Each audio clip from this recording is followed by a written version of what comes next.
My fiancé said, "I'm embarrassed to introduce you to my work friends. You're not impressive enough." I said, "Fair." Then I accepted her assessment and left. She never expected me to actually mean it.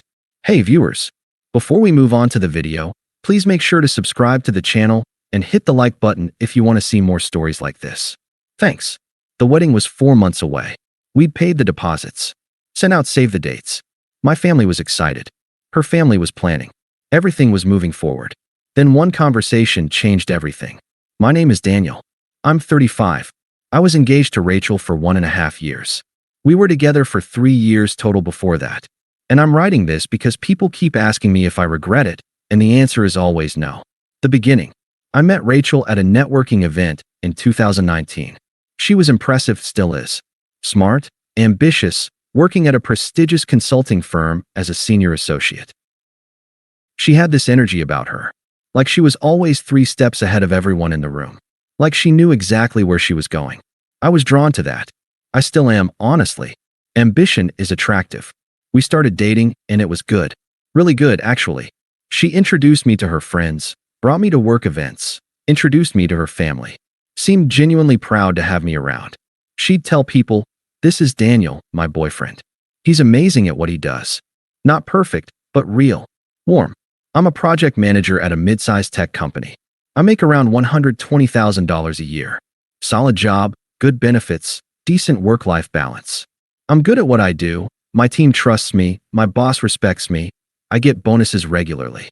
Rachel was making about $150,000 at the time, but it wasn't a big deal. She made more. I was fine with it. When we started dating, that didn't matter to her. She introduced me as her boyfriend with genuine warmth. She'd hold my hand at her work events. She'd laugh at my jokes. She'd kiss me in front of her colleagues. She seemed to actually like me. Not as an accessory. As a person. Rachel seemed genuinely fine with my career. For the first 2 years, it wasn't an issue. Then her promotion came through. The shift. It's hard to pinpoint exactly when things changed. It was gradual. Like someone slowly turning down the volume on a radio until you realize you can barely hear anything anymore. Her career accelerated fast. She made senior consultant, then moved on to the partner track. Within a year, she was making $180,000. Within 18 months, closer to $200,000. She was on track to make partner by 35, and she started hanging out with a different crowd. People on the same trajectory. All ambitious, all making serious money, all married to or dating people who were doing equally impressive things. Surgeons, investment bankers, startup founders who'd raised millions, partners at law firms. These were the people in her circle now. People with titles. People with achievements. People who had made it. And I was fine. Stable. Competent. Not impressive. Not unimpressive. Just fine. The comments started small. "Why don't you go for VP? You could be pushing yourself harder." "My boss's husband just made partner at his firm. Derek just closed a deal for $50 million. You know what Claire's boyfriend is making? He's a cardiac surgeon." I defend myself. I'm happy where I am. The pay is good. The job is stable. I like my team. Rachel would say, "You could be making more. You could be building something. You could be doing something bigger." I am building something. Just not in the way you think I should. I like my life. Your life could be so much better if you just pushed yourself. She'd go quiet after that. But you could see her calculating, weighing me against this imaginary version of me that was more successful, more ambitious, more impressive, more worthy. At first, I thought she was just being supportive. That she wanted me to reach higher. But after a while, I realized it wasn't about wanting me to succeed. It was about her being disappointed that I wasn't already there, that I hadn't already achieved something noteworthy. I started noticing other things. She'd mention her colleagues' husbands constantly, not in a bragging way, just constantly. Marcus's husband just got promoted to SVP. Claire's boyfriend got accepted to Harvard Business School. Priya's husband just closed Series C funding. And then she'd look at me, like she was waiting for me to announce something equally impressive. I never did. By year 3, I realized my girlfriend was ashamed of my career. The party. For weeks before the wedding, Rachel's firm threw a cocktail party. Team building thing. She invited me. "You should come," she said. "It'll be good for you to get to know my team better. Meet some of the people who matter." I almost said no. These events weren't really my thing.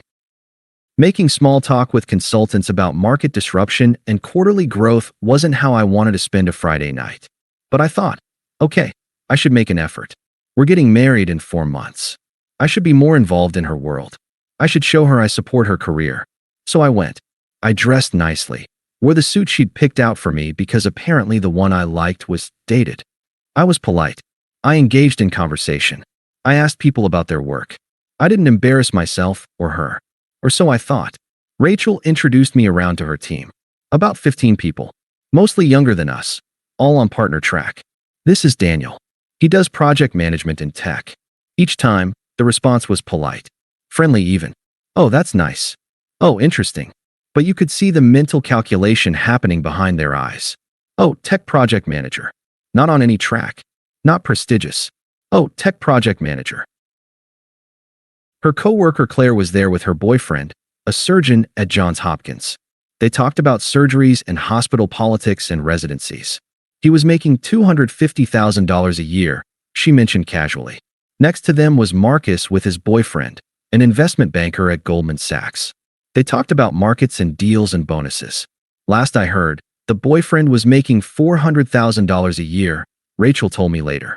Then there was Priya with her husband, a startup founder who'd raised $25 million in Series B funding. They talked about growth metrics and venture capital and exit strategy. Rachel introduced me to all of them, and I watched her face as she did. She'd say, "This is Daniel, my fiancé," and then immediately pivot away from me, like she was anxious to move the conversation past the introduction. She wouldn't let it linger on me. She'd immediately start asking Claire about a surgery, or Marcus about market trends, or Priya about the latest funding round. When she introduced me to Claire, she said, "This is Daniel, my fiancé. He works in tech." "Oh, Claire, I heard about that case you assisted on last week. Tell me about that." The conversation moved away from me immediately. I wasn't interesting enough to sustain focus. I was just something to get through before getting to the real people. I stood there for 3 hours, nursing a drink, making polite small talk, realizing that my fiancé was embarrassed to be seen with me. Later that night, after we got home, she brought it up. We were getting undressed for bed. She was agitated. "Did you see how Claire looked at you?" "What?" "No. She seemed nice. She was judging you." They all were. Rachel, they were polite. They seemed genuinely nice. They were patronizing. You know what her boyfriend does? He's a surgeon, making $250,000 a year.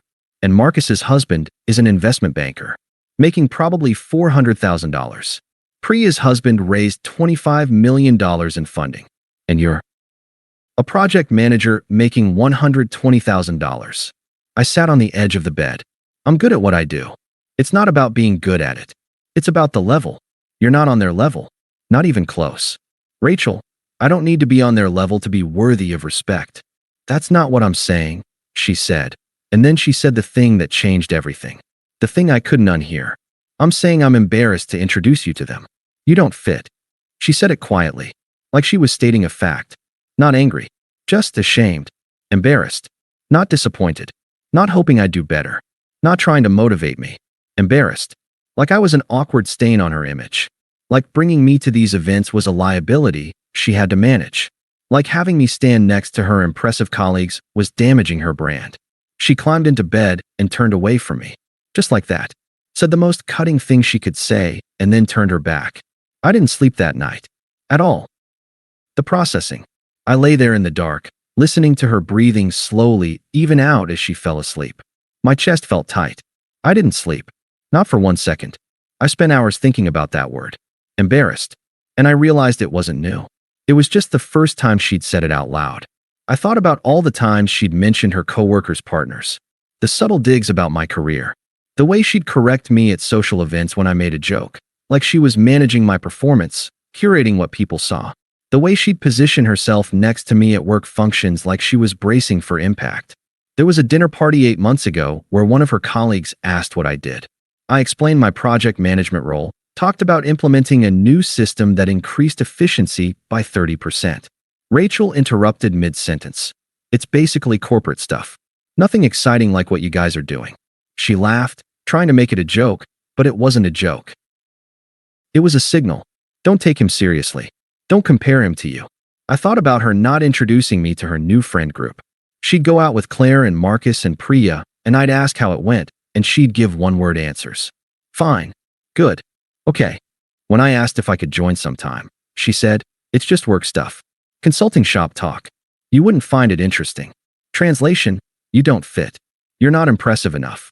You'd embarrass me. She wasn't just disappointed in my career. She was ashamed of me. Ashamed that she'd chosen me. And I think I'd known that for a while. I'd just been hoping it wasn't true. And that's when I realized something else. I couldn't fix this. Not really. Because the problem wasn't that I wasn't ambitious enough or successful enough.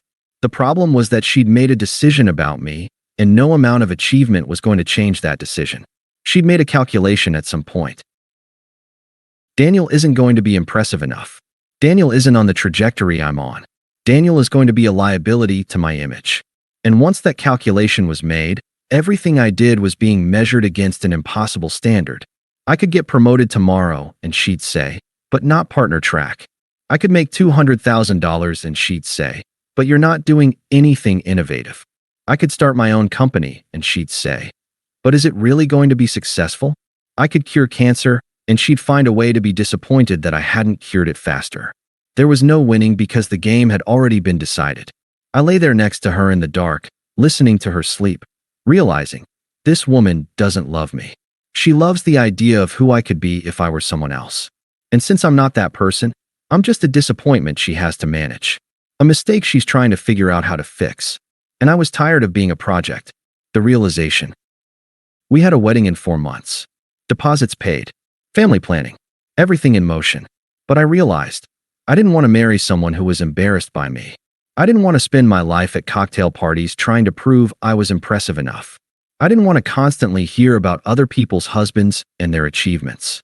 I didn't want to be someone's nice but not impressive husband.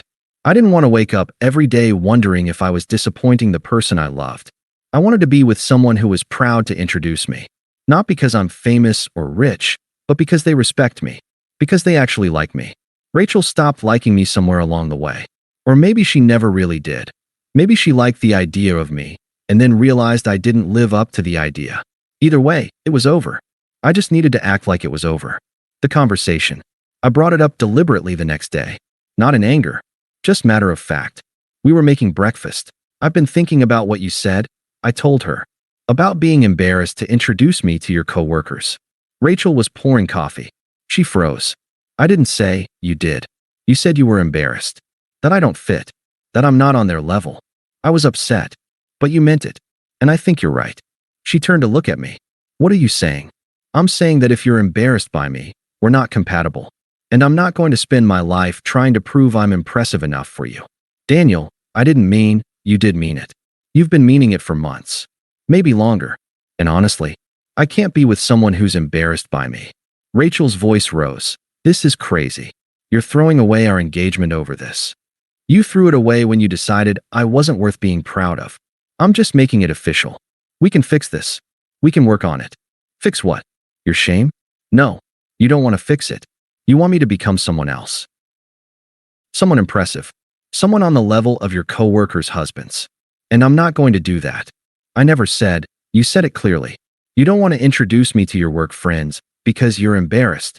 That's a pretty clear statement. So I'm accepting it. I grabbed my jacket. Where are you going? She asked.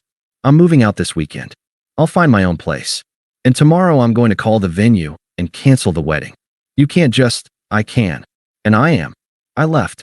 That weekend, I packed a bag with essentials. Told Rachel I was staying with a friend temporarily. Didn't argue about the apartment or the deposits or any of it. I wasn't going to fight about logistics. I wasn't going to negotiate. I was just going to leave. Rachel called me Friday night. Her voice was panicked. We need to talk about this. We did. I said what I needed to say. You can't cancel the wedding. People have already made plans. My parents have arranged their flights. I can. And I'm doing it. My parents are going to be devastated. They'll get over it. And so will you. I hung up. Monday morning, I called the wedding venue. I need to cancel the event scheduled for 4 months from now. The planner on the line was shocked. What? You're only 4 months out. There will be significant cancellation fees. Most of our contracts. I understand. Send me the bill. I'll pay it. Sir, are you sure? Maybe you want to think about this. Have you talked to? I'm sure. The conversation took 90 seconds. The wedding was dead. Finding a place. I found a studio apartment across town. Nothing fancy. 1 bedroom, 1 bathroom, a kitchen that's barely big enough for 1 person. But it was mine. Small kitchen, decent natural light. A space where I could just exist without trying to be something I'm not. Where I didn't have to perform or justify or prove my worth. I moved in the following weekend. Took my stuff. Didn't take anything from the shared apartment. Left everything for Rachel to figure out. By Sunday night, I was officially moved out. The calls. Rachel kept calling. Every day for the first week. Please, she'd say. We can fix this. There's nothing to fix. You didn't want me. You wanted someone more impressive. That's not true. I love you. You don't love me. You're disappointed in me. There's a difference. Please just come home. I am home. Alone. Where I don't have to worry about embarrassing anyone. She'd cry. I'd hang up. Her mom called on Wednesday. What's going on? Rachel said you canceled the wedding. That's right. Why would you do that? Because Rachel was embarrassed by me. And I'm not going to spend my life trying to be impressive enough for her. Or for you. She didn't say that. She did. She was ashamed to introduce me to her coworkers because I'm not a surgeon or an investment banker or impressive enough for her social circle. Long silence. That's not. I'm sure there's been a misunderstanding. There's no misunderstanding. Your daughter told me I don't fit, and I'm not on the level of her coworkers' partners. So I'm giving her the opportunity to find someone who is. I hung up. Rachel's sister called. Rachel's best friend called. Rachel herself kept texting. Please. We can work through this. I'm sorry. I didn't mean it. I didn't respond to any of it. The doorstep. 2 weeks after I moved out, Rachel showed up at my apartment with flowers and tears. I didn't want to see her, but I opened the door. Please, she said, just talk to me. There's nothing to talk about, Rachel. Please. We can work through this. I was wrong. I was stressed about work, and I took it out on you. I'm sorry. You were honest. That's the real you. The version that's embarrassed by me. I can't unknow that. I love you. You love the idea of me. You don't love me. She started crying harder. Stood there on my doorstep with flowers, tears running down her face, mascara running. I made a mistake, she said. Please. I closed the door. Moving on. I settled into my apartment. Started seeing friends again. Friends Rachel didn't like because they weren't impressive enough. Started going to the gym regularly. Started actually enjoying my job instead of feeling like I needed to justify it to someone. I'd wake up in the morning and not feel that knot in my stomach. Didn't have to wonder if I was disappointing someone. Didn't have to perform. A month after I moved out, my boss asked if I was interested in a promotion. Different department. Different path. Better pay, actually. More interesting work. It wasn't partner track at some consulting firm, but it was meaningful. It was real. It was something I actually wanted to do, not something I was doing to impress someone else.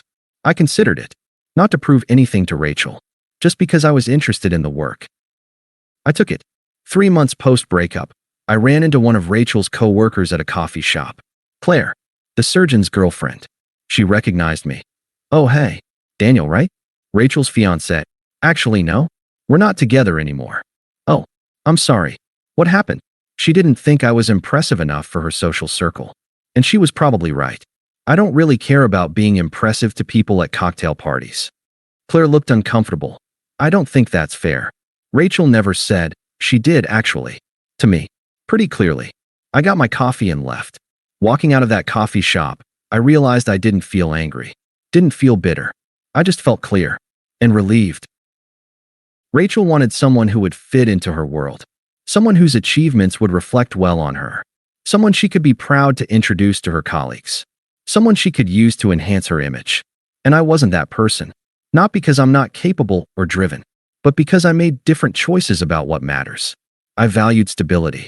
She valued prestige. I valued a balanced life. She valued advancement. I valued being myself. She valued how I looked to other people. We were never compatible. We just took 3 years to figure it out. Now, 6 months post-breakup. I'm doing fine. Better than fine, actually. No stress about proving myself. No pressure to be someone I'm not.